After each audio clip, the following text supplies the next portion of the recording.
So I'm Aaron Larimore. I am here for an interview with Jon and Carrieann Schneider at Sideways Farm and Brewery in Etowah. Today is Monday, July 11th, 2022. To start, can you both say and spell your name?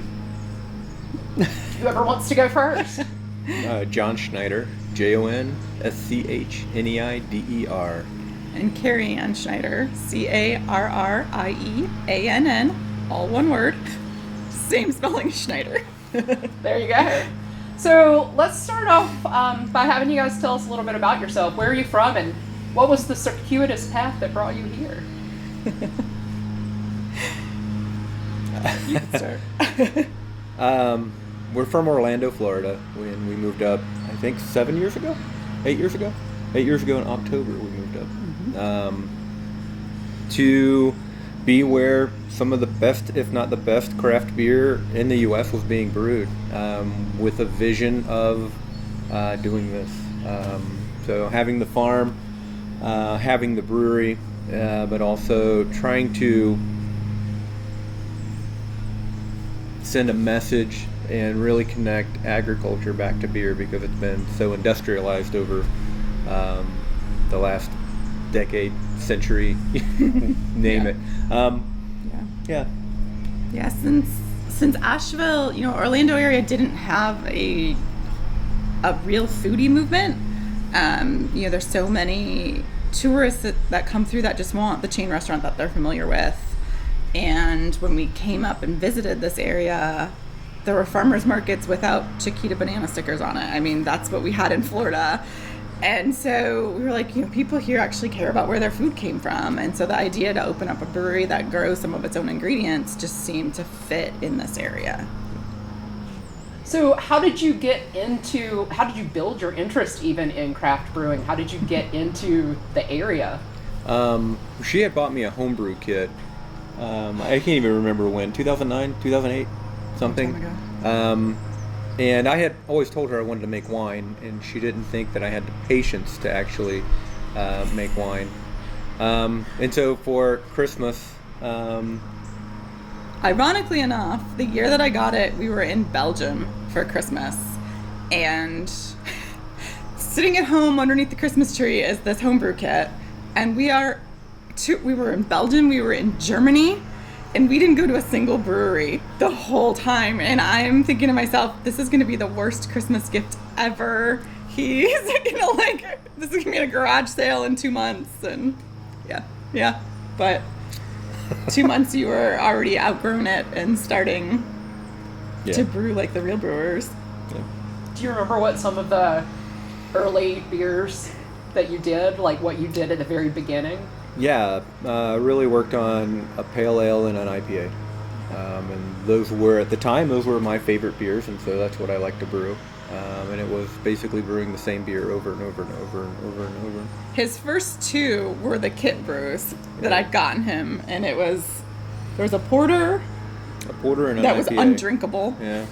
And an IPA. IPA was okay. And the IPA was okay. And those were, the syrup and all that. And he was like, if I'm going to do this, I need to do this right. And so he scrapped the kit and started doing all grain. And yeah.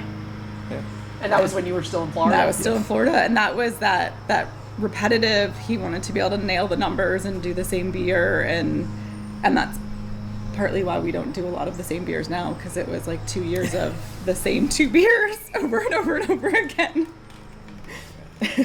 Yeah. It was fun. Well, how about the agriculture side? What led your interest there?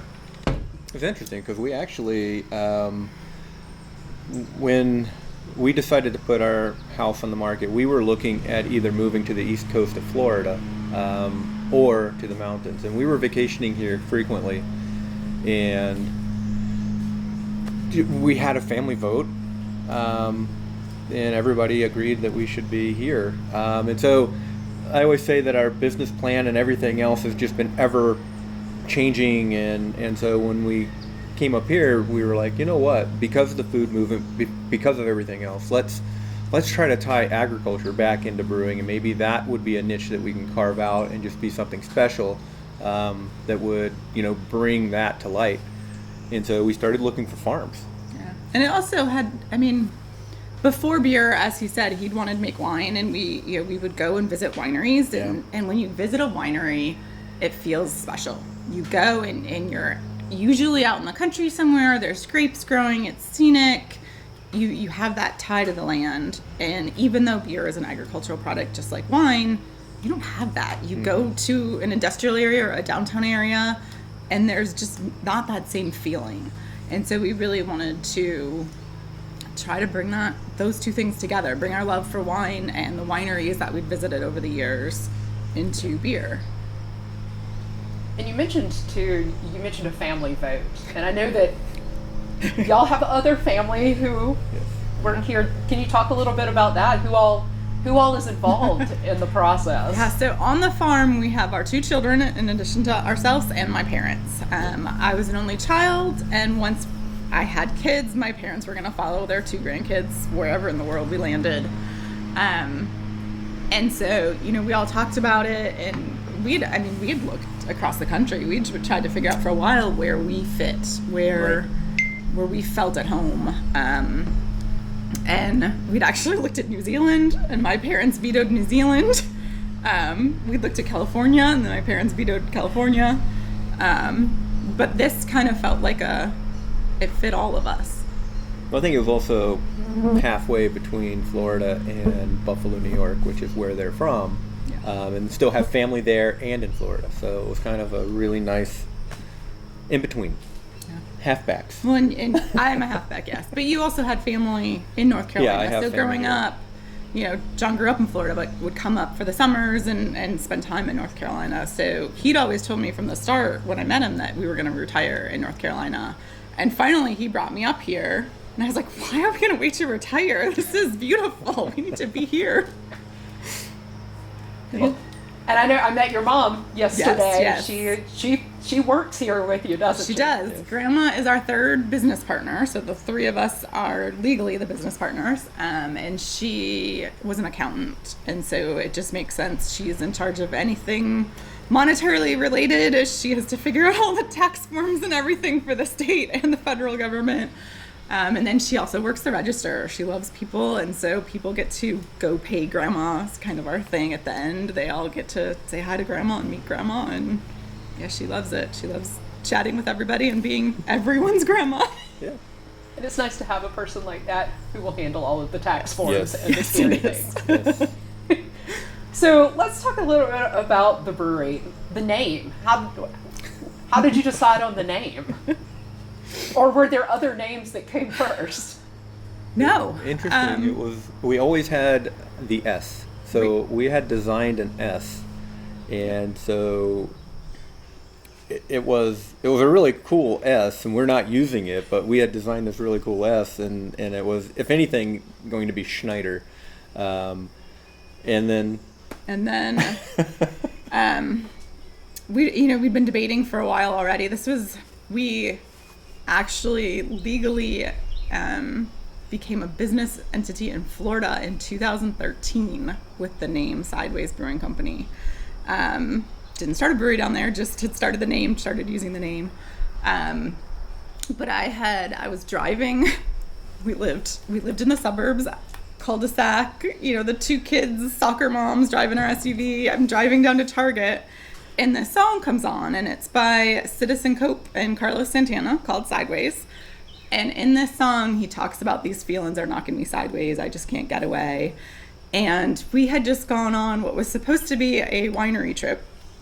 And we had gone to the first winery, and we had gone to Monticello. They had a special event at Monticello, and we had tasted a whole bunch of wine. And on our way to the second winery, John's driving, he goes, are those hops? And he turns and pulls in, and we never made it to another winery. We went from brewery to brewery to brewery. And so it was just like beer just knocked us sideways. It took over our lives. We couldn't get away. It became, every meal was, how would you either work this ingredient into a beer, or what beer would you pair with this? And it just, it was all our friends talked about with us. It knocked us sideways. It took over our lives. And so I'm driving, and this song comes on the radio, and I told him, I'm like, her name's Sideways. She got home, and she goes, I know the name. The name of the brewery is Sideways. We can use the S still. Yep. Yeah. That works nicely. Yeah. And so when was that trip? That was probably a 2012 trip Yeah. for wine. Yeah. And yeah. To the Virginia area, and yeah. we Yep. just fell in Yep. love with everything that we saw there. So, Yeah. Yeah. Yeah. So you've touched on this a little bit, but in the end, how did you select this spot as the place you wanted to lay the roots and build the business? I always say it selected us. We had definitely wanted the Asheville area. We'd want the mountains of North Carolina, and we were flying up from Florida probably early as 2012, starting to look at places, and we would come up and we would look at a whole bunch of places in a weekend, drive or go back down to Florida, and just, we were just confused. We needed to be here, and so 2014 we put our house up on the market in Florida, and it sold in days, and we had nowhere to go, and we put all of our stuff in a pod and shipped it up to Asheville, and we're like, well, we hope we see you somewhere up there, stuff. And we found a furnished rental that we rented for 9 months, and we told our realtor anything within an hour of Asheville that was 5 acres or more we wanted to look at. And we'd actually already seen this property. And this became that benchmark that every other property was compared against. But this had 2 houses, and we really didn't think my parents wanted the second house. The second house had been a farmhand's house. It was in horrible condition. And my parents were retiring, so I didn't think they wanted to tackle a house. And in December of 2014, we'd looked at this house originally in June of 2014. In December, my mom called me and she's like, "Get the property with 2 houses. We're gonna do it." And my dad came up and he gutted that house down to the studs. There's almost nothing existing except for the original 1800s wood floor, and he rebuilt the entire house, and they love it now, but I think he wanted to disown me for a little while. Yes. Yeah. So when you found this property, what was there at that time versus what do you have now? Because I know you guys have built a lot. We had the 2 houses, and the farm itself was commercially farmed, so it was leased out to a local farmer that would run 2 crops through. He would do soy and then corn, soy and corn. So it was just an old farm. Yeah. And it has a really unique history. So I love history, and we did a lot of research on the farm, and it was a horse farm at one point. And we found a bunch of really cool old horseshoes and things like that scattered all over. It's part of our logo. There's a corn crib that sits up here that is from the 1800s. And it's about to fall over. And it's leaning sideways. And so one day we were trying to come up with a logo, and a friend was there, and they're like, "Your corn crib's leaning sideways. Why don't you just use that?" Okay. So it became, so it was just a working farm, and it still is. Yeah. It also, it was equal distance really between Asheville, Hendersonville, and Brevard, and we loved both those little towns, and we wanted to be close to Asheville, not that far away. We're really close to the airport. So it fit all those things, and then there's an old railway line that runs through the property, and our realtor had told us back when we first saw it, she's like, there's been talk for years about turning it into a bike path. I wouldn't guarantee it. You never know if any of that's going to happen. People are really against it in the neighboring county. And it is now being turned into a bike trail from Hendersonville to Brevard. They have funded it through just past our farm already. And so work is starting soon on the Hendersonville end, and they're going to work that towards our way. So we will have a bike path going through the property, which was part of the appeal of it. We lived next to a bike path in Florida, and we used it all the time as a family, and we got to meet neighbors on it, and it was community oriented. And we loved that. And so the thought that could happen here, a lot of people told us we were crazy for buying it. At that point, they're like, it's never going to happen. Nobody wants it. They want to build another paper mill and have a train come back through. And we'll take our chances. And given the traffic in Hendersonville, a bike path is a very good way to get anywhere. Yes, Yeah. most definitely. Yeah. So when you first bought the property and first got started, can you talk a little bit about that process and some of the fun and exciting challenges that happened? We joke that someday we're going to write a book of farm fails because I came from Buffalo. I had been on a field trip to a farm in 5th grade. I'd been on a field trip to a farm with my son when he was in kindergarten, and that was my entire farm experience. And both times I got pooped on by an animal. Both times. And so I had a lot to learn. He at least did some agriculture in high school, but it was orange groves and cattle, neither of which we have here. So there was a lot to learn, and I was a teacher and a librarian in Florida, and so I went into research mode. We did organic grower school, which is an amazing, I think it's 3-day. Yeah. Just class after class of learning how to do things with nature. And so we did that, and I got every book. We started watching all sorts of videos, trying to figure out how to farm in the best way for the environment. And the first thing we did when we moved on the farm was had our soil tested. And we sent it off to this lab in California because we wanted to look at more than just NPK, which is what all your local are going to give you. We wanted to really know the micronutrients, what's really in this soil, is there any life in this soil, what's really going on after the years of commercial farming. And this lab gives you a score out of 100. And being a teacher, I knew it was going to be bad, but I was like, at least give me a D, give me a 60. And we got a 19. 19 out of 100. There was nothing living. There was nothing. It was devoid of life. It was devoid of almost all minerals. It was horrible condition. And so we chatted with one of the guys from the lab and said, what can I do? How do I even start? And he told me, anything you can do is going to make it better. You can't make it worse at this point. So we cover cropped and we got the animals and started moving the animals around, and we had nightmares with animals, trying to move animals and trying to learn everything about animals. And the animals all survived. Just point out that our sheep all made it, even though we didn't know how to herd them, and they would just follow a bucket of food. But right. We tried to herd them and they jumped over our heads, and it was a whole interesting experience. Good times. Good times. But we did eventually, the soil, it's living, things are growing, it's so much better than where we started, and we're continuing to improve everything on the farm. But yeah, the first was just trying to get anything growing that would grow and get some animals on there. We've dumped a ton of minerals, a ton of compost. Yeah. Just trying to get things back to nature. Yeah.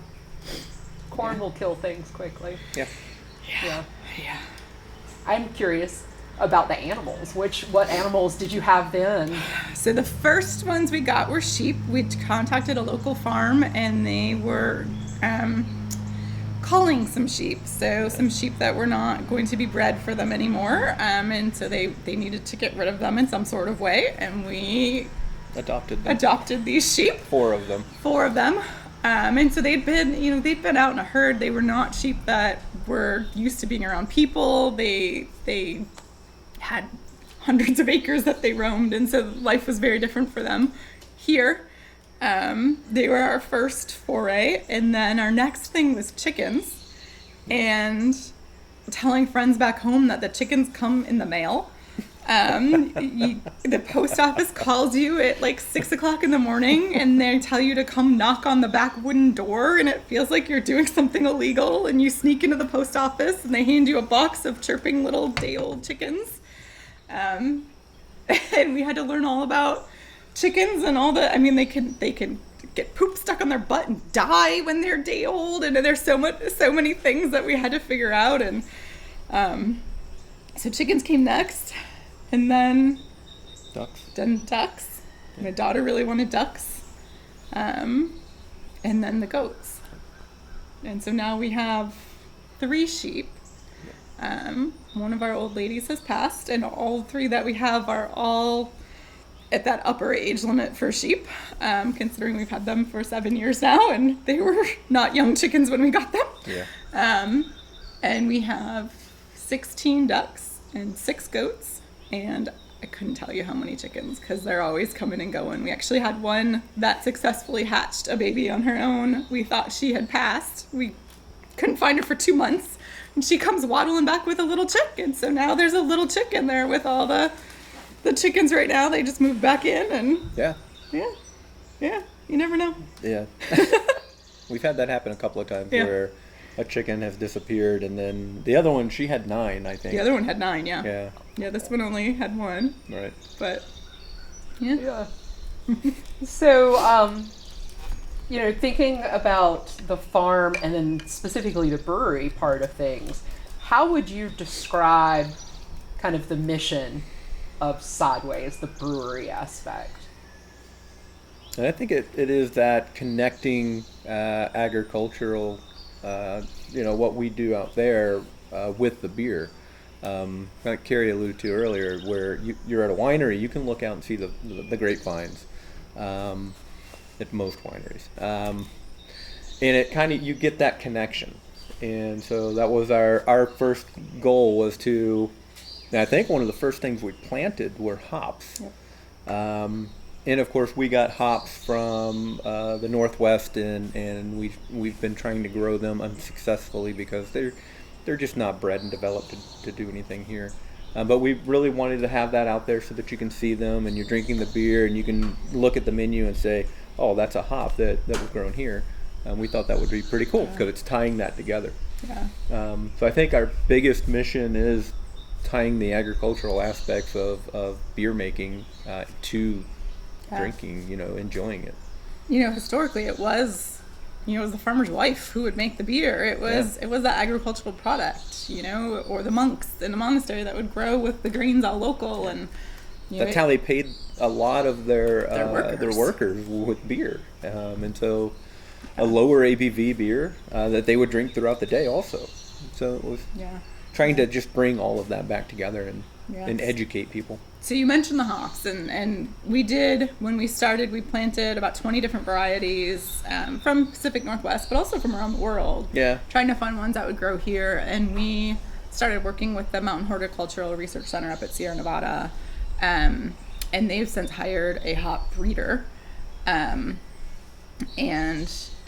he's been successful in breeding some hops that really grow well here, and we're growing 2 of his experimental varieties now. So we're super excited about where hops are in North Carolina, where they're going to be in the next few years. I think he's doing groundbreaking work because it's interesting if you look at most universities, and it's through the University of North Carolina State University.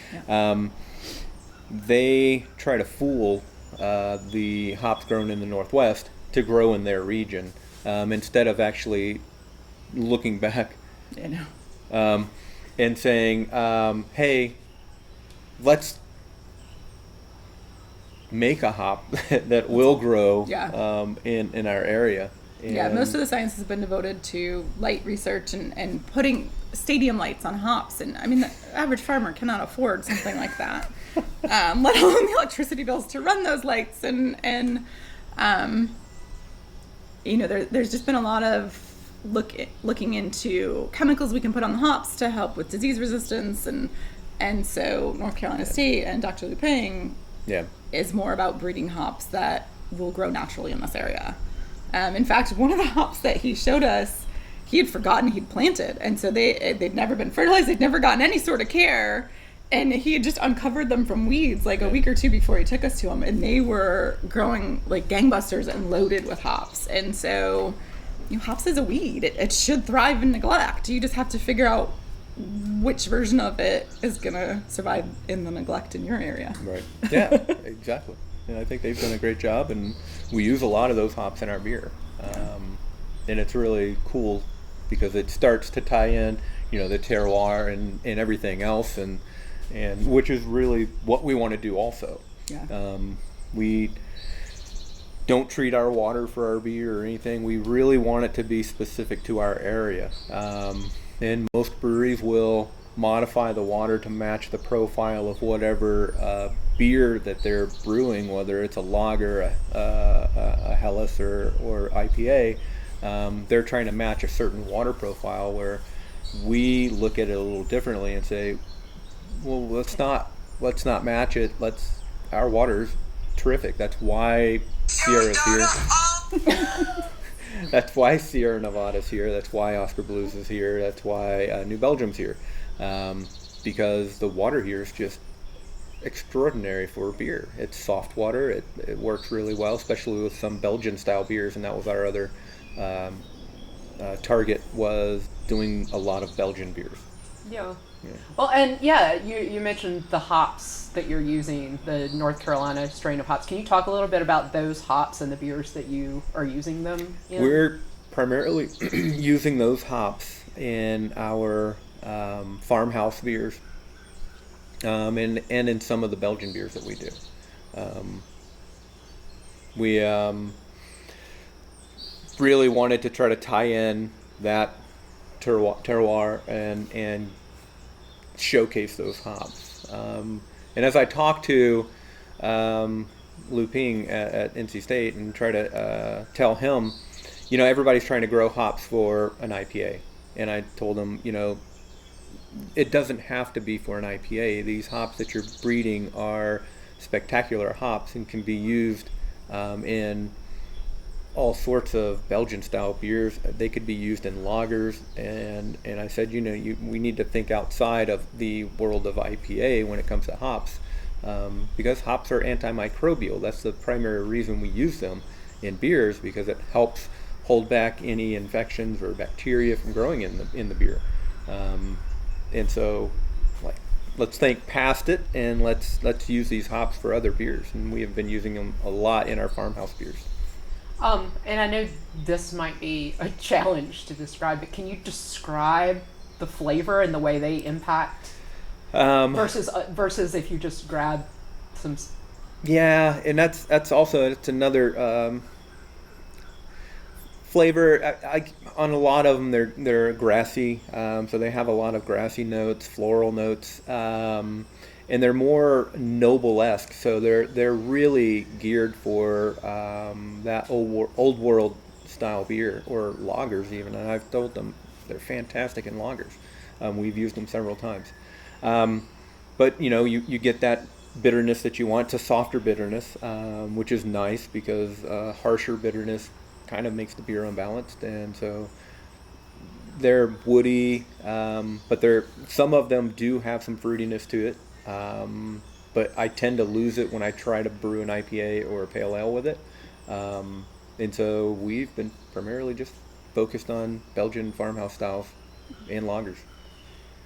Yeah, and so has that, from opening, how have you evolved the styles? Like, I know, we'll back up. Let's talk about, you guys have a very unique system of numbering beers. Yes. And production. Can you talk a little bit about the production? Yes. Both the size and kind of how you go about doing it and numbering it. Yes. Okay. So we're production-wise, we're on a 3.5 barrel system, which is roughly 108 to 110 gallons at a time, and the numbering sequence was derived as just the brew number, the order of which the beers were brewed. In my past, I was a software engineer, and so I brought in a versioning system. So whenever we change a recipe, then we will add a point to that number, point 1, 2, 3, and just keep going. I think our pale ale is up to I think it's 97.6. So this will be the 7th time we've brewed it. Is that the one you brewed the most versions of? Yes, that is the most, the versions. But, yeah. Well, and you're sneaking up in the numbering system, too. Yeah, we're at 153, I think. Yeah. 150 something totally unique beers. Yeah, and then, totally with the different. pale ale, it's a different hop each time, so it's a different version of that. But then we're talking, if we go back to, so we've used to date 4 different hops in our pale ale, and it's really to educate people on changing that one variable and how that affects the beer. So we've been talking, if we go back to when we use Cascade, we'll probably just number it whatever that brew number was, because we're not going to change anything else on that recipe. We'll just use it as it is. I think we've got a really nice base for that beer, and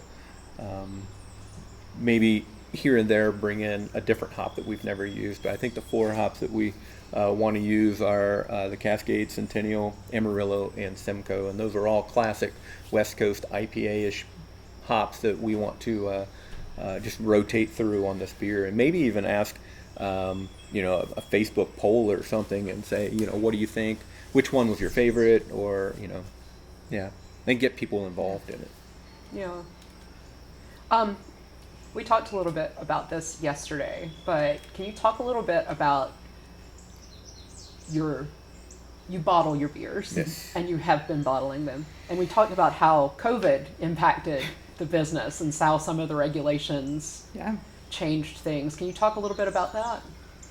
I think the place to start with that was when we were home brewing. The reason we started bottling was because we had great friends who wanted to support us and try our beer, and they would come over and they would be the kind of friends who wanted to finish a keg. They and we had 2 very young children at that point, and we didn't want a bunch of drunk people around our house all the time. And so Jon kind of developed this motto way back when of, here, take some of the beer, go get drunk at your own house. And so when we opened, not only was it a nod to wineries and having, a more presentable bottle that you could take to a dinner party and share and pass around, it was still that this is our home. We're welcoming you into our home to come and try some of our beers, and in the end we want you to take some bottles home and go get drunk at your own house if that's what you need to do. And so we kind of started with that whole model, and then shortly before COVID hit, we'd had a gentleman visiting from Florida who sampled a beer that wasn't quite ready yet. And he really wanted to purchase it, and we said, we don't have label approval yet. We cannot legally sell you this beer. And so he asked us to create an online store, and as soon as it was ready, he was going to buy it and have a friend come pick it up. And so I figured out how to create an online store. It took me a little while. I put this beer on. He bought a case from Florida, had a friend come pick it up, and when COVID hit, all I had to do was put our other beers on this online store and hit publish, and within a couple hours of the government mandate saying that we couldn't be open, we had an online store, and we've got this great loop of a drive-through here, and so we said, come on in, give us a call when you're out there, we'll bring it out to your trunk, open up your trunk, contactless pickup, and that started day 1, and then within a few days we were talking to some friends at restaurants, and they're all in a panic, and so we talked to them about let's do some meal pickups. And so we partnered with a different restaurant every day of the week and had pickups for a beer or 2 and a family meal, and that was it was a good way for the community to support us and to support local restaurants. It was a good way for us to tie in those restaurants, and it just really brought the community together in a time where we were being pushed apart. And we actually doubled production during that time because of the amount of people coming through picking up beer, which was a huge shock to us. And then when we were able to reopen, we actually opened up outside with a couple of taps outside, which was totally new for us to do taps, but we wanted to be able to serve outside. We couldn't drag that giant refrigerator full of bottles of beer outside, and so we started doing a couple taps, so that way people didn't have to come into a building and into an enclosed space. They could spread out around the farm, and so then we grew some more. So since the start of COVID, we've grown quite a bit in our production. And was your physical space already built out, or did you do a lot more building of the outdoor physical space too? Because you've got a great outdoor space. This is all new. We had, the wooden platforms that are out there, that was what we had in front of the doors. Because to get our certificate of occupancy. We needed something outside the doors. Because when we first tried to get it, we had pallets out, and they were like, "Yeah, that's not going to work." That's not gonna work. So this is all new, and it's In the last year. yeah, Yeah. It had been in the original plan. yeah, it was. I don't know if we talked about No, blockades to opening. In the original plan, this was as is now. We had a wraparound porch with a roof over it, seating for a lot of people outdoors. And we thought we were going to open in November of 2017. yeah. And we were running a little behind construction-wise, and in October of 2017, we got a call from the manufacturer of our equipment, our brewing equipment, who we thought was going to call us and tell us, oh, we're running a little behind too, and we're like, a month or two behind, we're okay, because, The building's not done. The building's not quite done yet, and but it turned into they were going out of business, and there was nothing left, and they took our entire deposit, and just disappeared with it. That was our patio. And so that was the amount of money that we were going to spend on the patio. Had to go to purchase new equipment. Yeah, it was rather heartbreaking, and it was. We had done our research. We'd called multiple people who'd gotten equipment from this company. It was an American company using American steel, employing veterans. It was like as feel good of a story as you could get until they ran away with their money. And not just ours, but several other small mom and pop breweries that were starting up in the U.S. at that time. And it's still an active FBI case. They ended up at one point trying to, shortly before they closed, they bought some Chinese equipment and basically stuck their name on top of it and shipped it out to some of their customers, and so there was some fraud and along with it, and so it's still an open FBI case, but it hurt, and it took that money from the porch that we were going to do to buy some additional new equipment. Yeah. Yeah. And how far behind did it put you with opening? Like, when did you actually get to the point of being able to open? We actually opened August of 2018. Yeah. And the building had been a little bit behind. We would have hired contractors to finish out the building, but we ended up doing all of the interior ourselves because we didn't have equipment to brew with, so what difference? So we ended up saving a couple dollars that way and getting things done to a higher standard that way also, actually. Yeah. But yeah, it put us several months behind. But yeah. Yeah.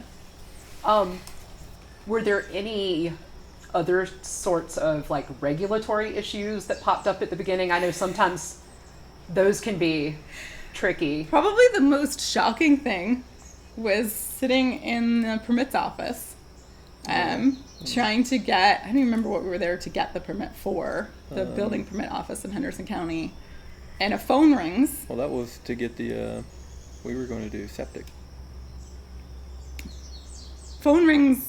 Main phone rings, and somebody stands up and says, "Hey, does anybody know anything about these Sideways folks?"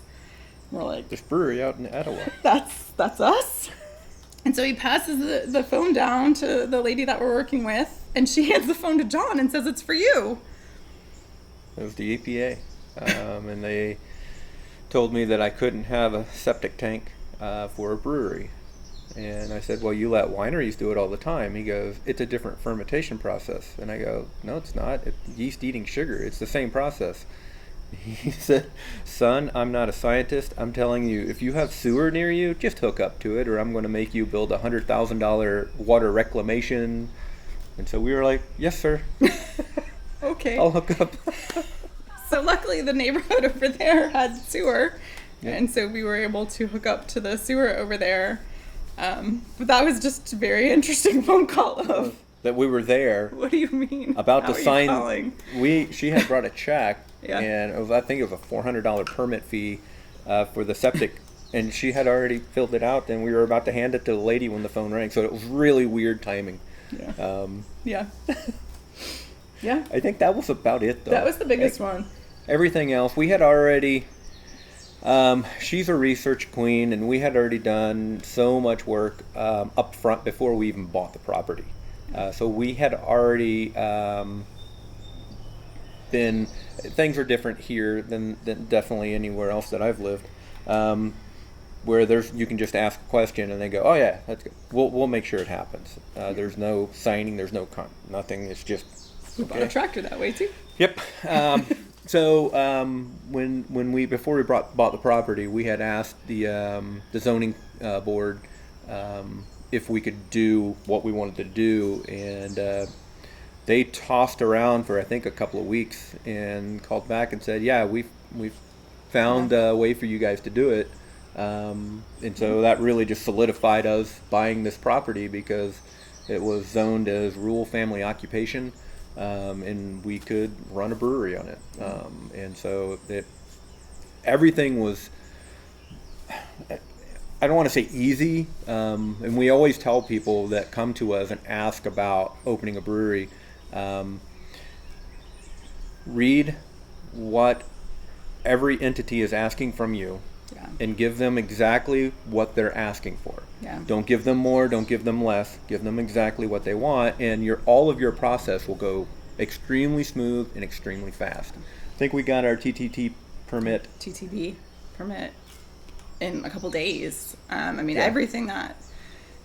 Part of that goes back to, so when I taught in Florida, I taught Science Olympiad, which is a national competition, and it's very much about following the rules and knowing what rule is written and then being able to interpret that unwritten and say, well, what can I actually do? You know, if it tells you can bring a field guide into this competition, well, it doesn't tell me I can't tape additional pages into this field guide. It doesn't say an unedited field guide. So it doesn't say, a non-highlighted. So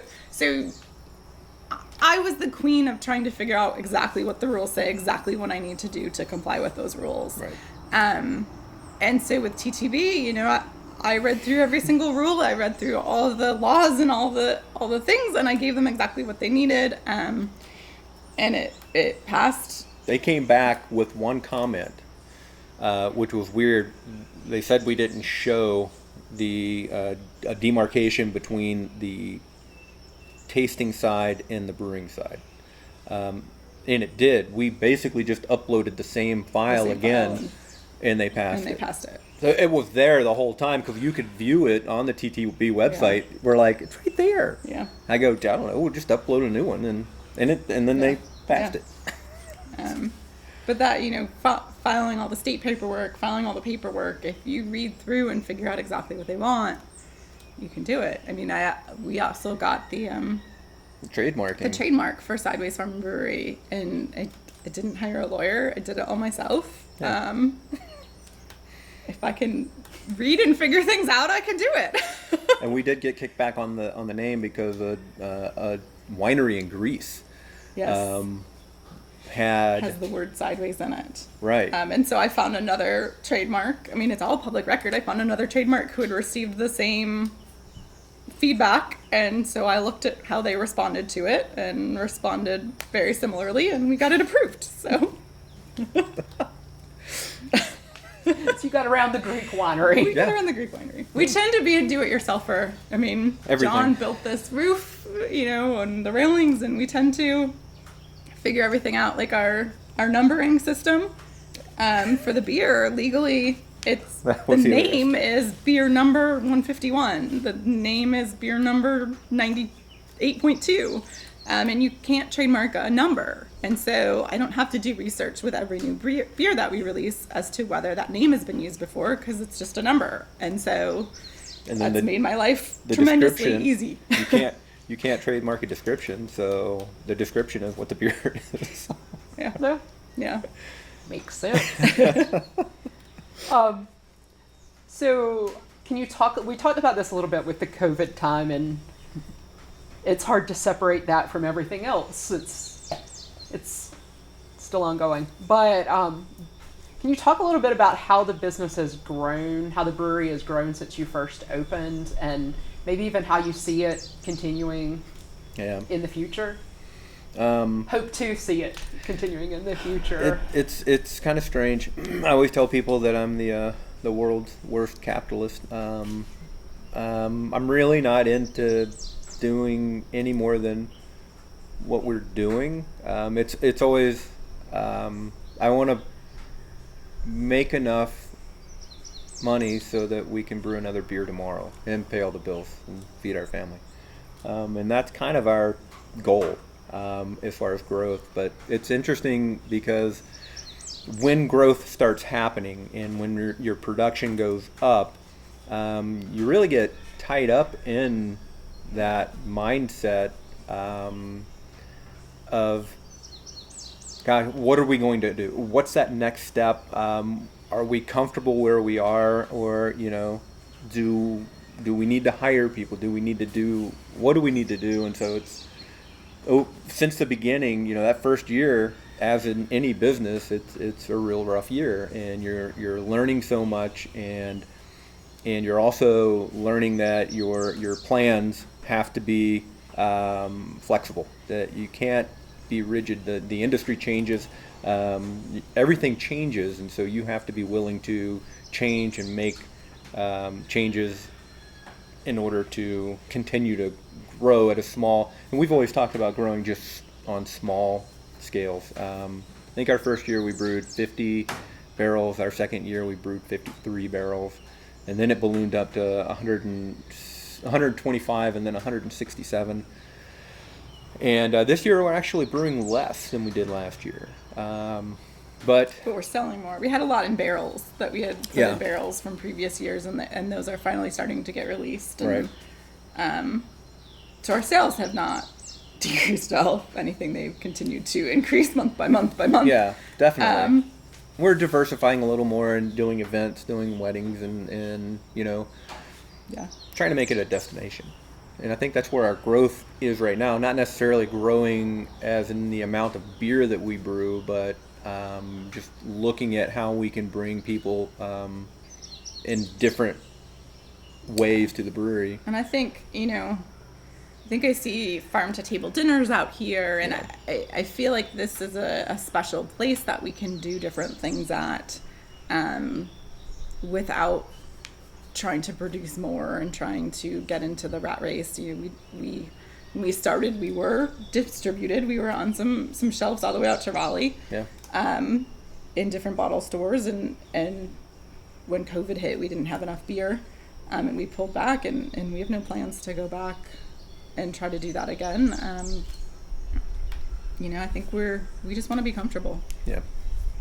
And kind of, I guess, building off the idea of this being a destination place, can you talk a little bit about where you see Sideways fitting in within the broader community here and some of the community engagement projects that y'all are doing? Yeah, I think from day one, we started a program called Tip Our Community.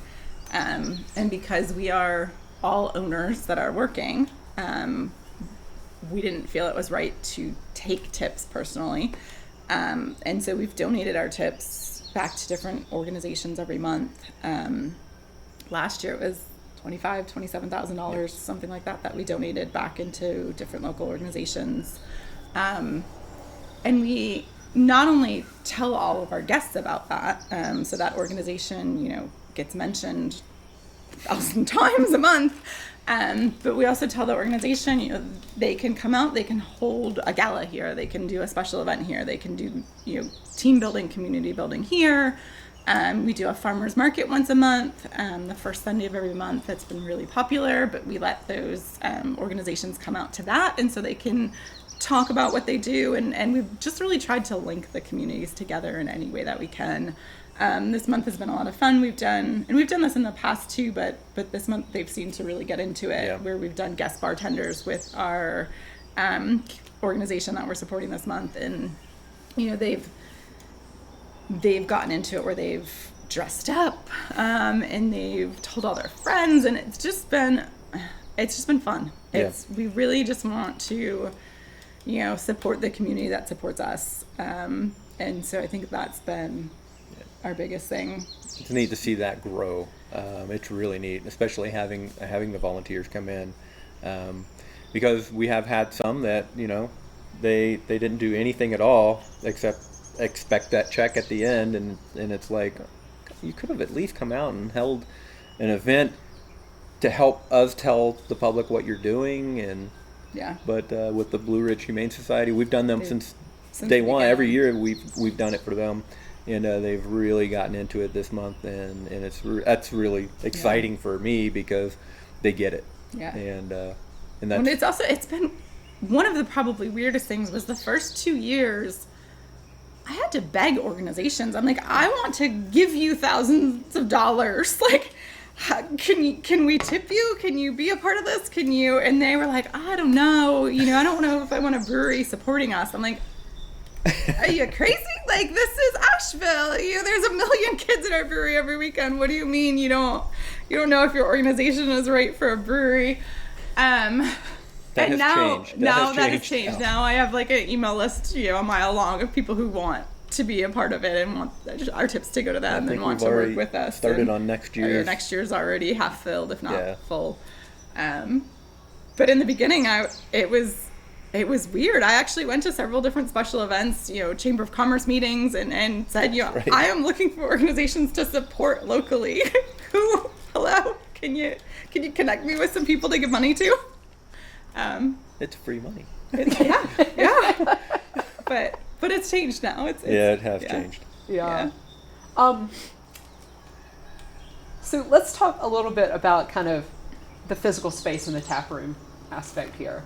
Because one thing y'all do that I thought was really cool is the guided tasting. Can you talk a little bit about that? And I'm assuming that comes from the wine background. But can you talk a little bit about how that works and what led you to want to go that way instead of kind of just grab a flight of whatever? I think it goes back to education and especially Carrieann's thirst for educating people, and we were always disheartened at breweries when you go in and it's so impersonal and it almost feels like you're burdening the bartenders when you get a flight. And so we decided at the very beginning that we were going to do this weird guided tasting, and you get the glass at the end, just like a winery. But we were going to tell you a story about the beer, and just like you do with wine, they talk about the grape year and how the weather affected it, how all of these different things. And so we found that to be an intriguing aspect of doing it with beer. Because no one does that, and usually on a flight you get back to your table and you're like, that doesn't taste like an IPA. Is that the IPA? Well, this one's really hoppy. Maybe that's the IPA. It was always, you never knew. Or you thought they poured you the wrong thing, Exactly. and you weren't sure. Is there a problem with the beer, or do they just give me the wrong beer? I don't know how to feel about this, and so we wanted to make sure that people got what they asked for, and we talked them through it and told them about it. And it also helps, I think, with the tasting, because if I hand you something and you walk away and you don't really have a description to read or somebody to tell you what it is, your mind is going to develop its own, and you may not like the beer. But if you actually explain some aspects about the beer, then it becomes clear, these are the things I should be tasting. I think it's more educational.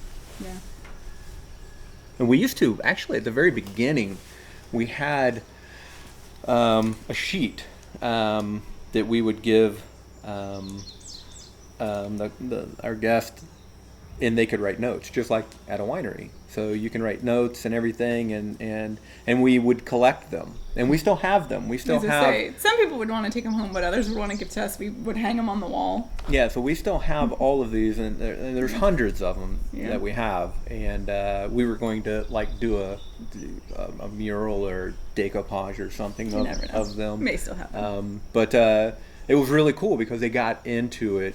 I think it was also, when you look at beer education, anytime you go somewhere to learn about beer, the number one thing that they teach you is the flaws. Yeah. They teach you off flavors. And so there was I feel like there's not an appreciation of beer education. So we wanted to be able to talk about, historically this may have tasted like this, or, it may have used this process. And so we wanted to bring, an appreciation of beer. Of the craft, Yeah. of what's going into it, because it's not there. People just don't know. Yeah. And we run into that every weekend, and it kind of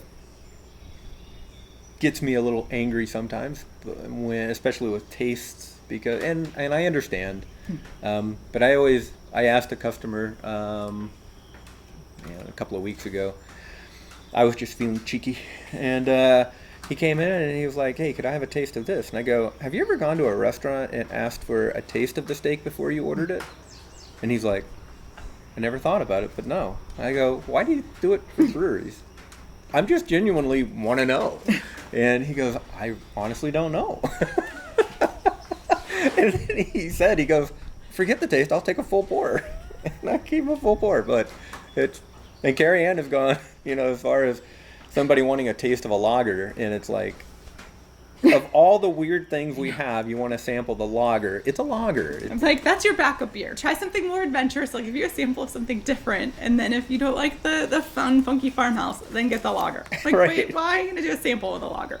It's a lager. It's a porter. It's going to taste like a porter, But I think part of that goes back to beer quality. And it's disheartening when you go to breweries and you taste a porter and you're like, this does not taste like a porter. What is this? And there are still breweries out there that have some quality issues. And there are still restaurants out there and bars out there that don't clean their tap lines. And so you get a beer and it tastes off, and then that customer thinks, well, I need to sample this beer before I get it because it might not be right. It might be wrong. I had this beer at so-and-so bar and it was terrible. Sorry. Yeah. And that was another reason why we started bottling, is because I feel I have more control over the beer. So if it's in a bottle, I know when it leaves here, I don't have to worry about a tap line being dirty or anything else, because it's going to be exactly how I wanted you to drink it.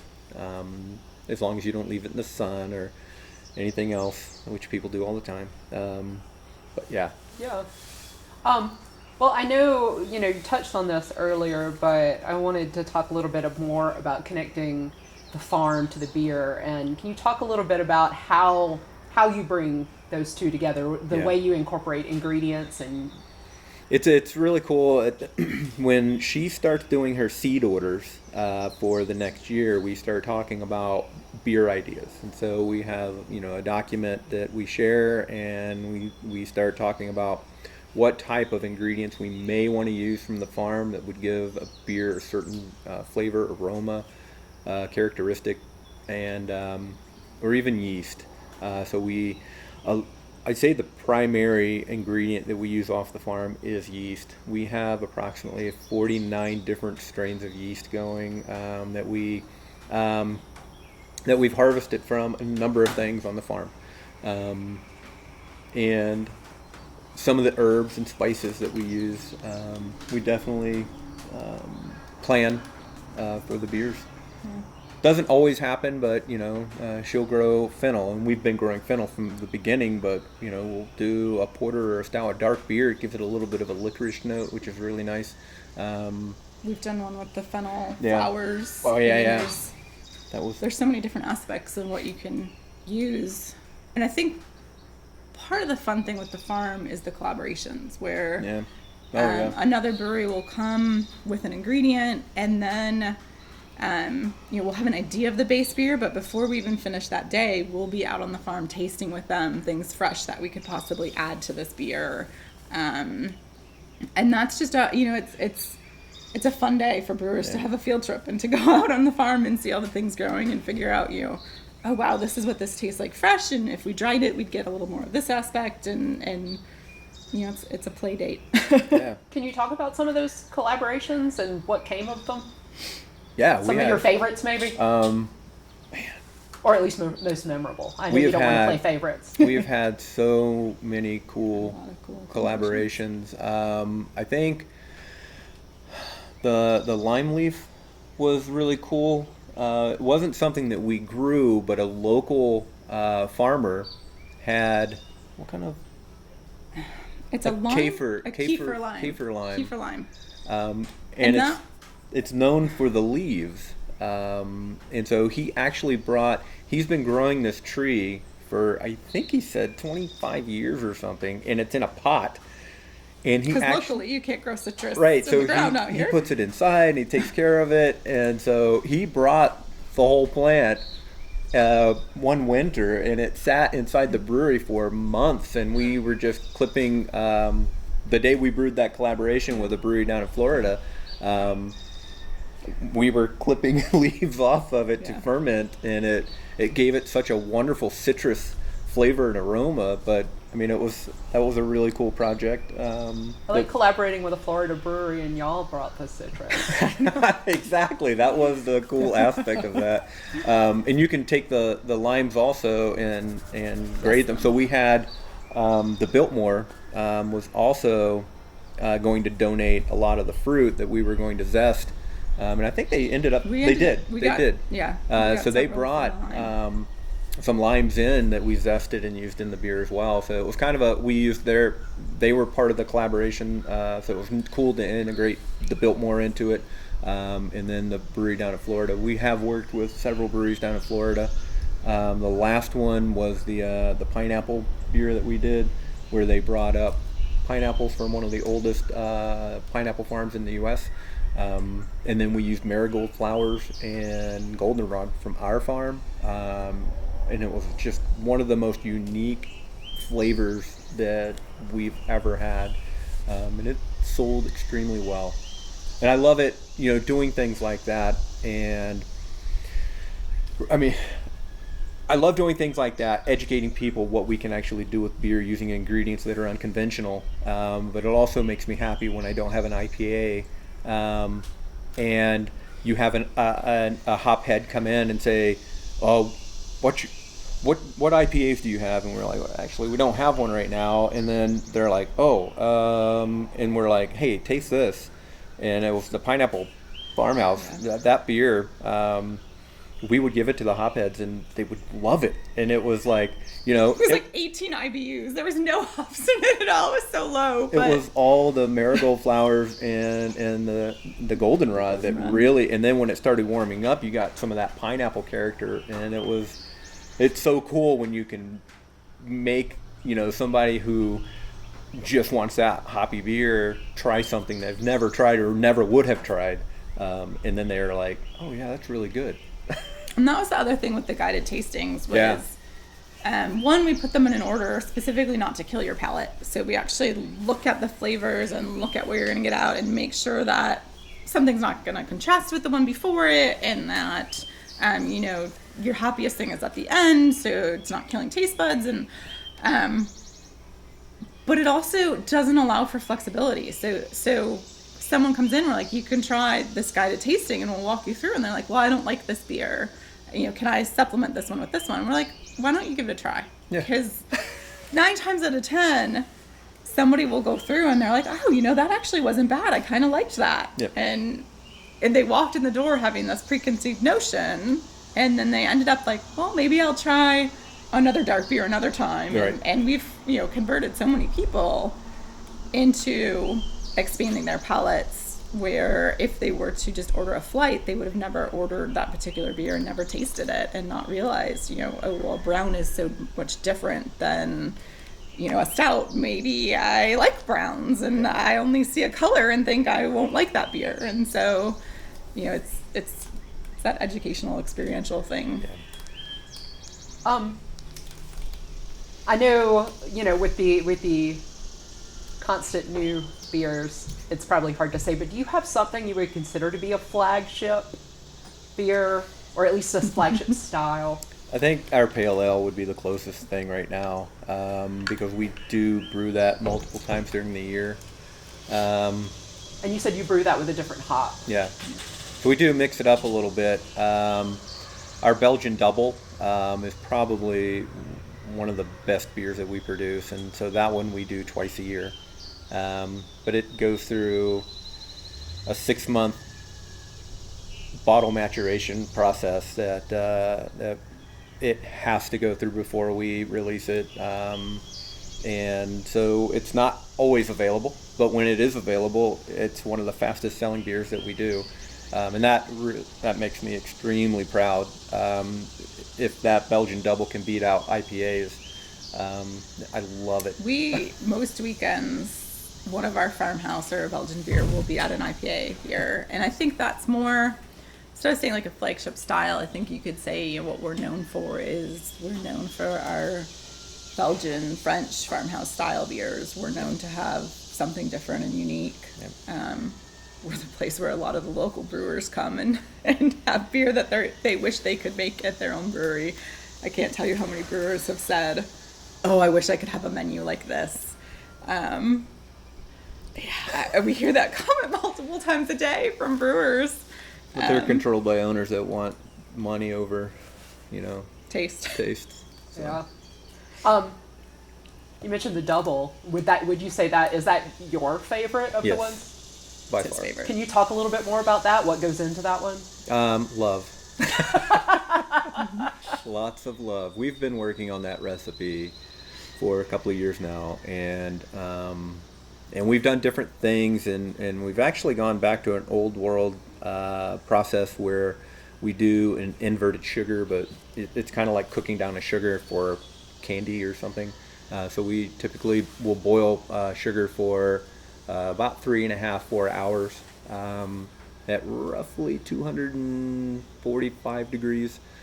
And it just gives that beer something special. I played around with yeast, a lot of yeast, and so over the past 2 years that we've been working on that beer, we've really honed in a yeast blend that's custom and that we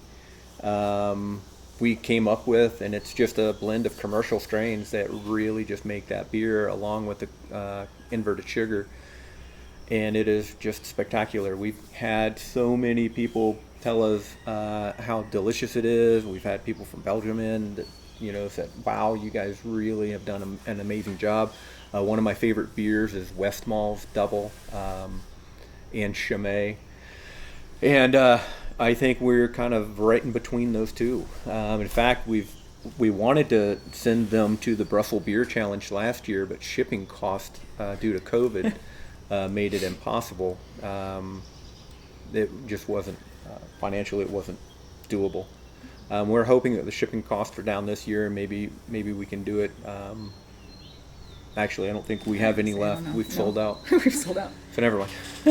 I think one of the cool things, though, about us having so many different beers, and this even started back in Florida, we would have an annual beer competition where we would invite all of our friends, and they would spend the year on their travels, and they would get the most unique beer they could find and bring it back. And so that started in the 90s at some point.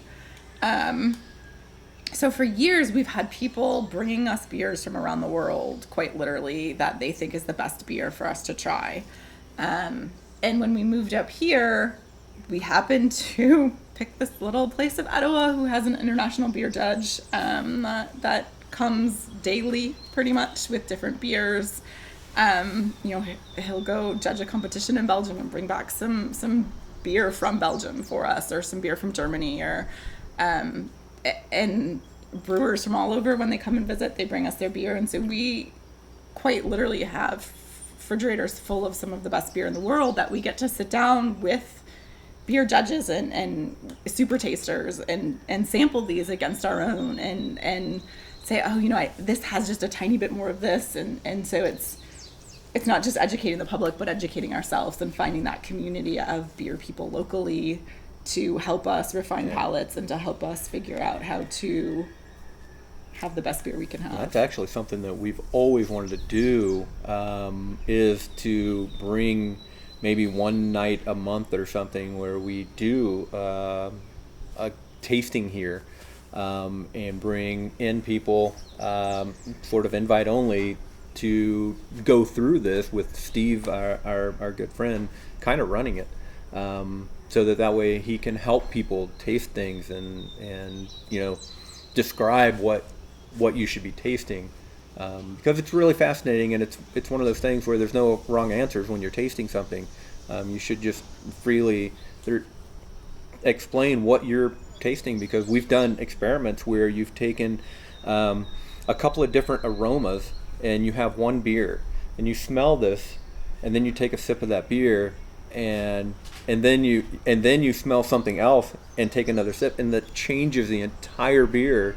And so it's really educating how your olfactory is working, and how you can influence things. There's so much education that can be done in beer that's Right. just not being done out there yet. And I think that's going to be one of our goals and one of our growth as we move forward, is beer education, beer tasting, beer sampling. We're not just looking at, let's put some baby vomit smell in this and try it, and this is an off flavor. Let's actually look at, what some of the good flavors are. Let's look at the good characteristics of beer, instead of cream corn and all the, off flavors that seems to be the focus of beer education. Yeah. Yeah, and you've talked a little bit about kind of your beer and terroir and beer being of the place. Can you talk a little bit more about that and how you feel place factors into beer, and whether you think there's something unique about this area and the beer, something that directly ties to this place? Right. I think that's as simple as water. I mean, base ingredient.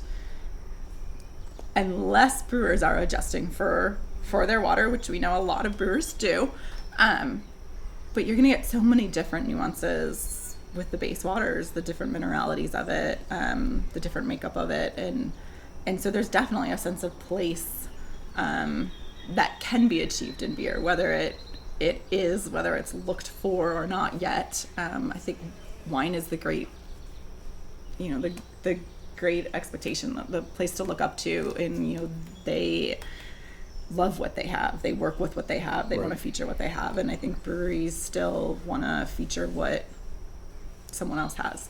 But I think it's there's a reason why there's so many breweries here, and it's because of the water. Because it's not because of the hops that grow here yet. We're working on it. We're working on it. But I think sense of place is a growing thing in beer. I don't think it's quite there yet, but I think that as there's more and more breweries, I think people are going to start to become proud of what they have and what they can use, and they can make their beer taste like their area. Yeah. So thinking about kind of the industry as a whole, especially in this region, where do you see that trend going, and how do you kind of see you all not or going with it? We tend to go the opposite direction of any trend.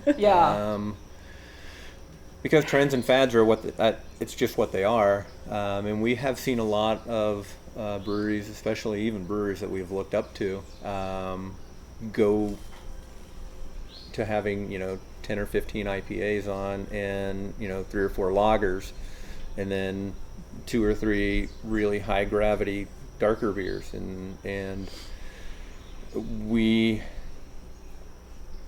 I mean, there's still that aspect in American brewing of topping each other, of adding more hops, of adding more ridiculous breakfast cereal, of just how can I outdo the other breweries, and a lot of the brewers are sick of it. They complain to us all the time about it. They don't enjoy brewing what they're brewing, and I think that is reflective. I mean, as he said, one of the secret ingredients is love. Whenever you hear somebody talk about cooking, their secret ingredient is love. Like, you have to love what you're doing, and so many of these brewers are hating what they're brewing right now. They're trying to react to the consumer whim, and it's so, as a business, it's so difficult to try to rely on that, because it can change in a heartbeat. Lagers are becoming so big right now, and it's like every craft brewery in the U.S. is just reacting, and oh my God, we've got to make a lager, and a lot of them are not coming out very well. And it's because they don't have the equipment, or they don't have whatever they need to do it, but because that's a catch that the consumer is now asking for, they're trying to push it, and then they're pushing it too fast. because they have to try to be ahead of the next guy. And I don't know, I sit on beers forever until they're right. We were talking to somebody last night who was so mad. Oh, Jim. Jim used to be a brewer for one of the breweries down in Florida, and he said that he would go on vacation and they would release beers that he told them not to release because they weren't ready, and then he would get negative reviews, and I think that's sort of the tail wagging the dog at that point, where you're trying to get something out too fast and the love is not there. The craft is not. No, it's just reaction.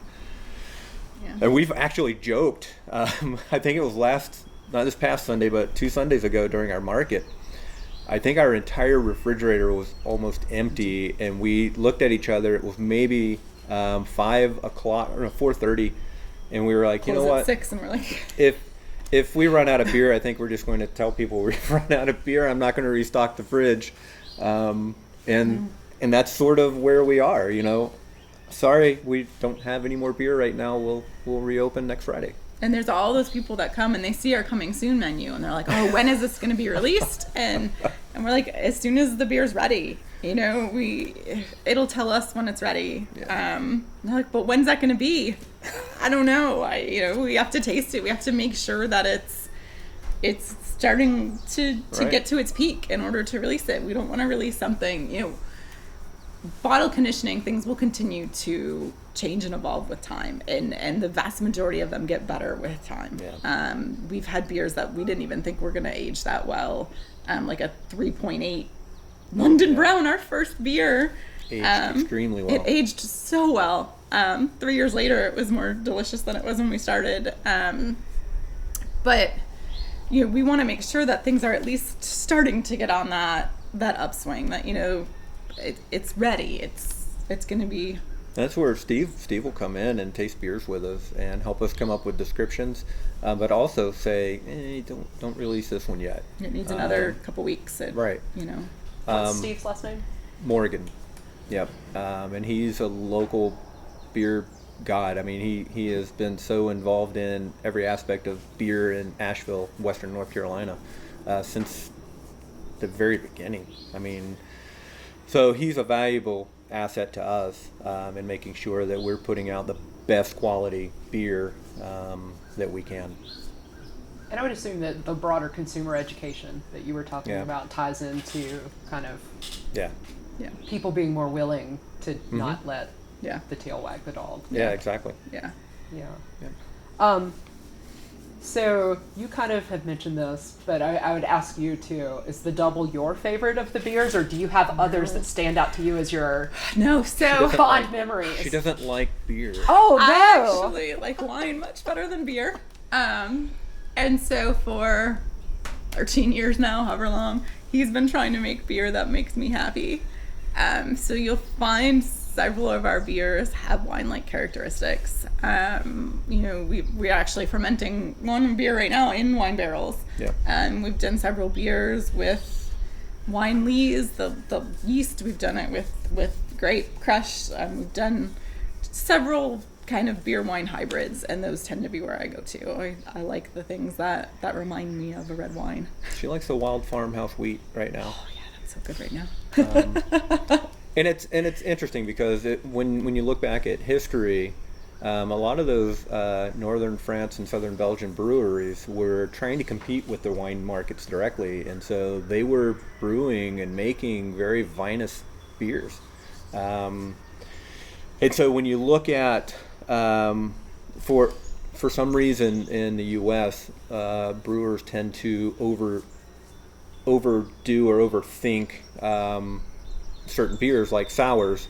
Sours are a byproduct in the U.S., a byproduct of trying to get something out really fast that has a similar quality, but they're kind of doing it on the hot side. And they can release that beer really quick. And what I really like is the souring of an aged beer over time, because it's smoother. It doesn't. It's not as aggressive. I don't need a bottle of Tums and only do a 10-ounce pour. And if it has an acidity those Belgian and French farmhouse beers, they have the acidity of like a white wine. And that's the tartness level that you're really looking for. And so we want to compete with that. I want her to have, beers that she might like. And so I'm always trying to figure that out. Yeah, it's a lot of fun. Yeah, so I like wine, and I bought him the homebrew kit and started this whole thing when he wanted to make wine. It's all your fault. It is all my fault. Well, I think one of the beers that's on the menu now that I thought was just fascinating, and the story behind it was fascinating too, was the Complicated Beast. Can you talk a little bit about that? What it is, what it was supposed to be, what it started as? Well, it's really fascinating because, to start, we had this program that we started called Adopt a Barrel. We couldn't afford to go out and buy a bunch of barrels. And so what we did was we kind of threw this idea together that our guests can purchase a barrel for us and, quote, adopt it, and they get to help design the recipe, and then they come and brew the beer with us, and, they get 4 bottles of beer off of that run, and then they get a bottle off of each time we use that. They'll get a bottle off of it. And so a lot of them, I don't want to say it, but I could manipulate the person and say, this is what I'm thinking for this barrel. But one of them in particular was a homebrew store down in Florida. And so they knew a lot about beer, and it was what they wanted to brew. And so I was like, all right, they wanted to brew basically a hazy, fruity IPA. And I said, okay, this is not going to turn out the way you think. And so we brewed it, and we had a great time. They came up, we brewed the beer. In fact, they were here last night. And we brewed the beer, and it aged for 14 months in a Brown-Forman rye whiskey barrel. And it is actually one of my favorite one-offs that we've done. I love the woodiness character, the Brettanomyces yeast. It's just wild. It's kind of refreshing. You get some of that passion fruit that we used, and it's just a fascinating beer. It's very, very complex. There's a lot of layers to it, but it didn't turn out. I mean, we released 2 kegs of the passion fruit IPA, hazy IPA, and so for a brief moment in time, we had a hazy IPA, which is something that was such a trend that we just don't chase those trends. So it almost made us cringe to even have it on our menu. But it went fast. It went fast. I mean, people love it. It's what people love. And they actually, they homebrewed the same recipe down in Florida and brought us up 2 cans of it to try, and they did a very nice job. They recently rebrewed it. Recently, so it doesn't we drank have one the last aging night. at all. So you get to see the fresh hazy IPA versus the barrel aged. And it was delicious, and it's fascinating because we did a side by side, and there are some aspects that are there still, but they're kind of in the background, layered by other aspects of that barrel. Was it the fruit that mainly carried through? Yeah, it was. Yeah. It was the sweetness of that passion fruit that came through on the barrel. And so it started as a beast of an IPA, and it just became more and more complicated. Yeah. That's when Jim and it. This is the complicated beast. And so, it's got a jackalope on the label because it's a cute little bunny rabbit. Like, it's not that in-your-face IPA anymore, but it still has the horns because it's still a little, I don't know, it's just a complicated beast. Yeah, it's interesting how that came out. And with that project, I mean, you really don't know what that end product is going to be. Because, again, it has a life that it's going on, and it's going to go wherever it wants to go, and you kind of cross your fingers and hope that it goes in the right direction. And that one really did. It's one of the things with so many of the beers that we do, with using wild yeast from our farm, or with, we frequently will open ferment, and we designed the building to be passive solar, so it actually will pull in air from the lower windows and head out the upper windows on the front of the building. So it helps with cooling, it helps with breezes, but it also pulls that farm air across an open fermentation vessel. So when we do open fermentation, there's going to be wild yeast that gets in there, and you never know. It's that. And it'll always be different. Yeah.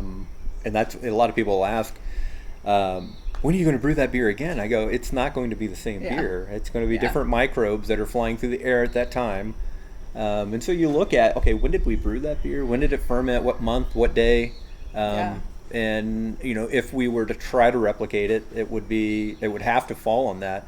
But even then, you look at weather conditions, and there's so many factors that some of these beers you just won't be able to replicate. And I think that's the beauty of it. And in the wine world, you don't expect a 2002 to taste the same as a 92. Right. Like you expect there to be changes based on it. And so, as we grow and as that whole local flavor terroir becomes a thing in beer, I hope that can be an educational aspect for us too of, right.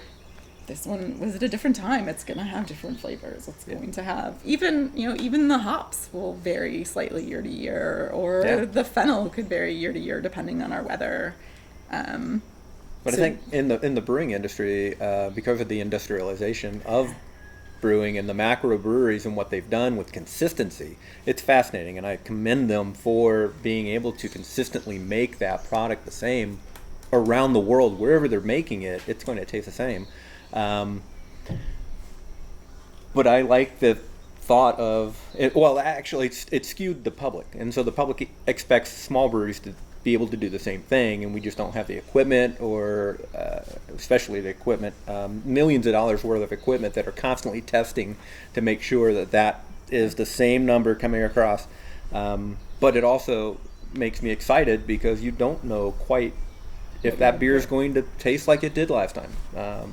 Because the malt's going to be different. Yeah, especially we use North Carolina grown and malted barley. Yeah. Part of our thing from the beginning was to use as much local ingredients as possible. So if it's not on our farm, it's from as close as we can humanly get it. And so the vast majority, it's funny because I was looking, and there's like a little malting certificate you can get that you use. I think it's like 20% local malt, or it's something ridiculously low, and I'm like, we use like 90% in pretty much every beer. There may be one or two specialty malts that we need to get from somewhere else, but the vast majority is from grown and malted North Carolina. Yep. And so that's going to change every year. That's not these huge companies getting it from all over and blending it and making sure that it fits their exact specifications. This is small local farms growing this malt. And yes, the maltsters are doing their best to make sure it's as high quality as they can get it, but it's going to change. And so, even though we have this pale ale recipe or this Belgian double recipe that we love, it might tweak a little bit every year because our ingredients are going to be a little bit different every year. Yeah, and on that double, I mean, I use one German malt, and the rest of it's all local. And so it's neat to be able to match some of those flavors and aromas of a traditional Belgian style beer with local ingredients. So, I mean, it can be done. It's really the yeast. The yeast is such a important aspect of the flavors and aromas that you get on any beer. Yeah. Yeah. So thinking across kind of this area, it sounds like a lot of the beers that you like are German, Belgian styles. Yes. Are there other North Carolina breweries that you kind of have worked with or seen something reflecting? I mean, one of my favorites is probably, he doesn't do anything wild, but it's Burning Blush. Whit and I do a lot of stuff, and whenever he wants to do something wild, he'll come over and do a collaboration here, and we'll get crazy and do something cool. But that's one of the only breweries that I actually go to. Yeah. Plus, they're right down the street, and I don't get off the farm very often.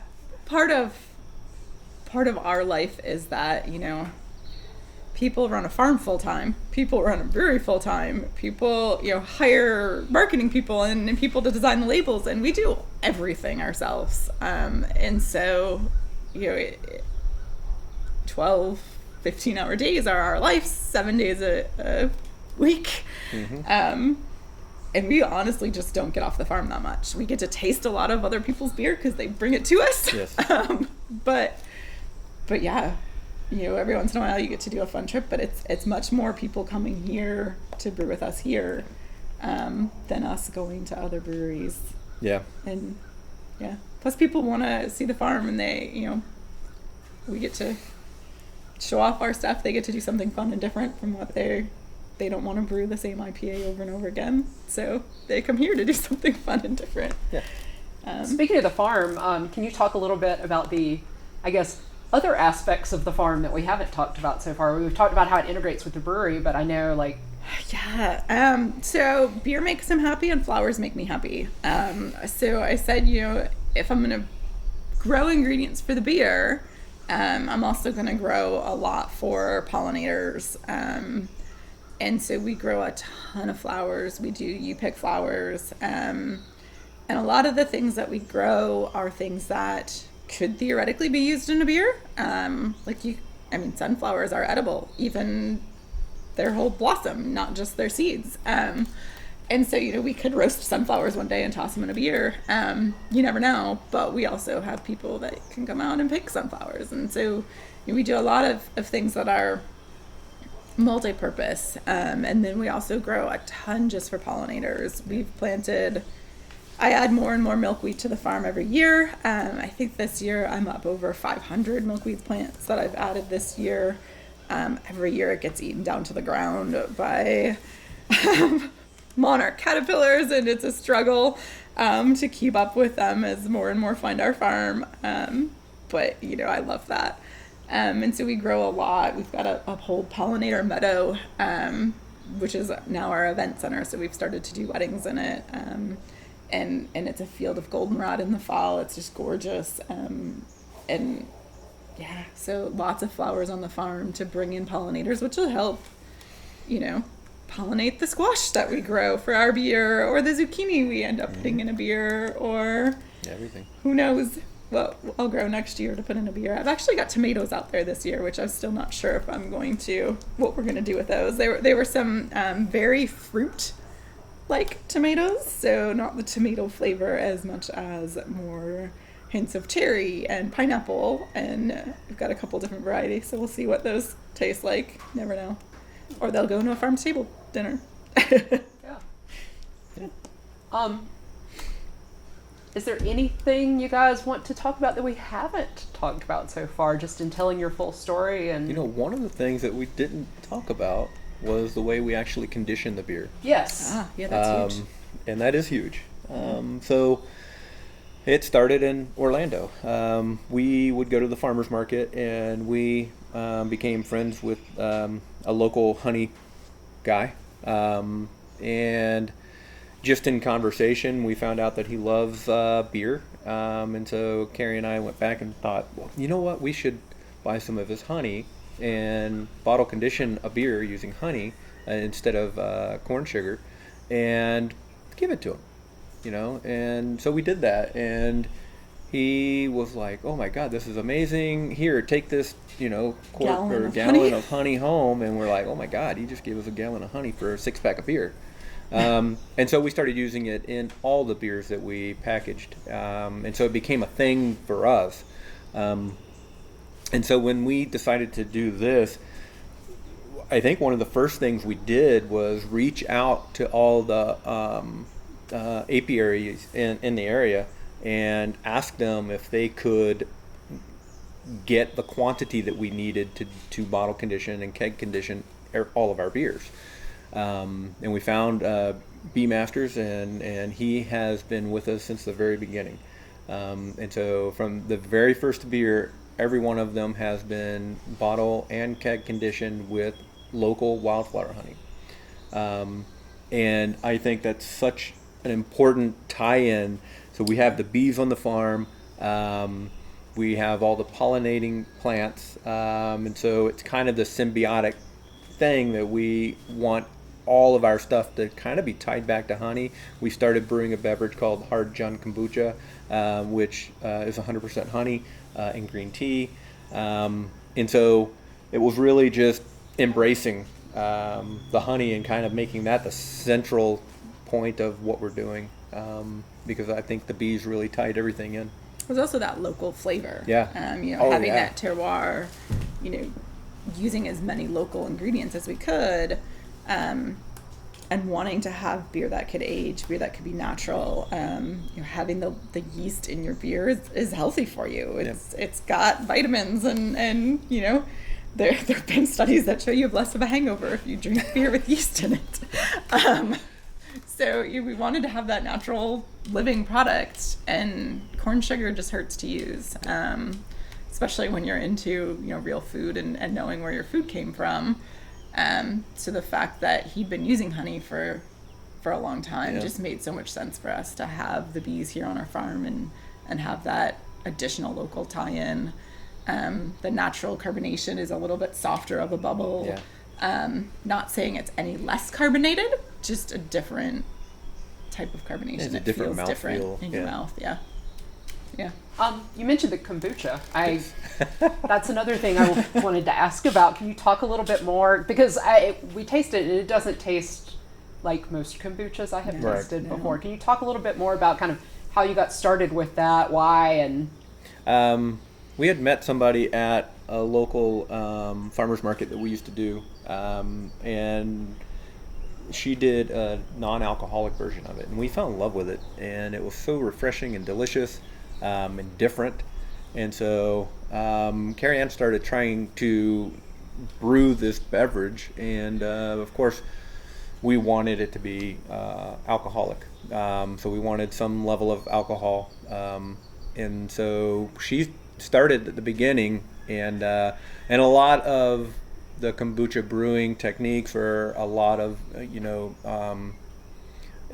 it's more open, and it's just going to do what it does. And me coming from the beer world, I'm like, no, we need to test things, we need to know what the ABV is, we need to make sure.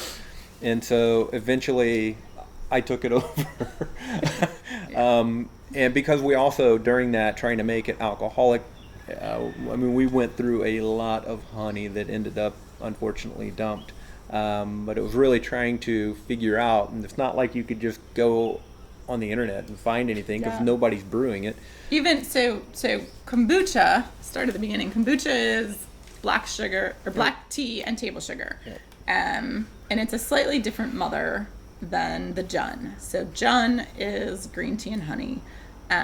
It ferments a little bit faster, ferments at a slightly different temperature. The mothers look a little bit different. Jon mother's whiter. So it's a little bit different beverage than kombucha anyways. And when we started brewing this, there were very, very few alcoholic kombucha makers out there, even. And almost none making the Jon that was alcoholic, and almost none making Jon on the East Coast, period. So there really wasn't any references for us to try to do. So it took us a couple years to really try to figure out how to make this beverage that tasted good, that wouldn't explode, that still had all the probiotics and all the good for you stuff, with green tea and local honey. Like it took a while to try to figure it out. But having drank kombucha for years and tasting this Jon at a farmer's market, I was like, this is so much better than kombucha. It's just, it doesn't have that vinegar note. It's lighter. Jon is referred to as the cousin to kombucha, the champagne of kombucha, kombucha's lighter cousin. Like there's a whole bunch of different euphemisms for it, but it's delicious and light and refreshing. And during the hot summer, extremely difficult to keep up production with demand. Yes, we were running into that. But I think we've got something special, and it's interesting because I feel that it has taken on a sense of terroir in that it's open fermented. There's a cloth over it, but that doesn't stop microbes from getting through. And I do think that it has evolved from when we first started. And one of the things that I've learned is a lot of the large kombucha brewing companies, what they've done is they've sent yeast to labs to have isolated things so that they have a particular flavor profile. And we've been working with this strain of yeast for 2 years now, and we have developed new mothers over that time. So I just started that process. We'll build a new mother. It takes anywhere from a month and a half, but we'll replace the mother and then keep it going. So every time you do that, it does alter the flavor and aroma a little bit. But I think we have a truly unique flavor profile now that it would be difficult for anybody to even match. But it has really, I think we've come so far with it that we've become a winery now. We have. So legally, which is a whole weird thing, when I called the state of North Carolina about Jon, they said, well, you're fermenting with yeast, right? Yes. And they said, oh, so then it's beer. You're okay to make it under your current license. And I wasn't about to argue because I have the current license. So I said, okay. Even though, cider, wine, everything ferments with yeast, but whatever. But federal government saw it differently when we went to apply for our formula approval. They said we were a winery, and then when I went to apply for the winery approval, they said, no, this should be under beer. And so it took a little while with me going back and forth with showing, okay, well, this is what this person said, and where are we? But we are now legally a federal approved winery in order to make the Jon. Yeah. It's a beverage that very few other people make the way that we do also. So there are a few places that make Jon, but they're getting their alcohol from sugar. So they're still using table sugar, which they're starting with a Jon and basically making a seltzer out of it. Yeah. And so it's still considered beer, which is why the TTB had no idea what we were. And the vast majority of customers have no idea what it is. When we try to explain it to people, we're like, just have a sip of it. And they're like, well, What is it? Is it mead? No, it's nothing like mead. It tastes different than kombucha. It's not related to beer. It's its whole own beverage. Yeah, it is. When did you get it to the point where you put it on the menu, basically? Oh, we had it on the menu. Pre-COVID. Yeah. I mean, it wasn't as good as it is now, but it was on the menu. But again, nobody really knew what it was, Yeah. and so you didn't have a frame of reference to say it's bad. I just felt like it wasn't our best that we could do, and just doing a ton of research on fermentation of honey, and that's what really led us down the path. And I think it's truly something special now, and I think we've also gotten it a lot more shelf stable. So for the longest time, we were having issues, and it's because we were trying to leave a little bit of residual sugar in there. And anytime you do that, the yeast, because they're wild yeast, they're going to continue to consume those complex strains of sugar, and be a little more effervescent than the ones that we have now, but it definitely have taken some time, and it's also taken. I was trying to brew it to a taste that I wanted, and I think I finally released that, and it's no longer trying to make something that I like, but trying to make something that's different that I might not like it, but other people enjoy it. And so we've been doing it drier, and leaving out any residual sugars. So we take it down pretty low. So that way it can, sit in your refrigerator for a few weeks and still be fine. Whereas before, you couldn't leave it in there for a week without it wanting to get out of the bottle. And we've had pictures sent to us and videos, and It was an interesting learning process. it was, and calling people, that had bought it. Oh, be careful opening that because it's Put a towel on top excited. when you It's open it. excited. So it. Yeah. But it's definitely something very unique to us, and I'm very proud of where it's at. And our son actually helped a lot with that process. So, yeah. Yeah. You think think of anything else that we have not covered that you would like to talk about? I think so. I think that covers. That's Awesome. us. Well, thank you both so much for your time. I appreciate Thank you. it. Yes. Thank you. Yes.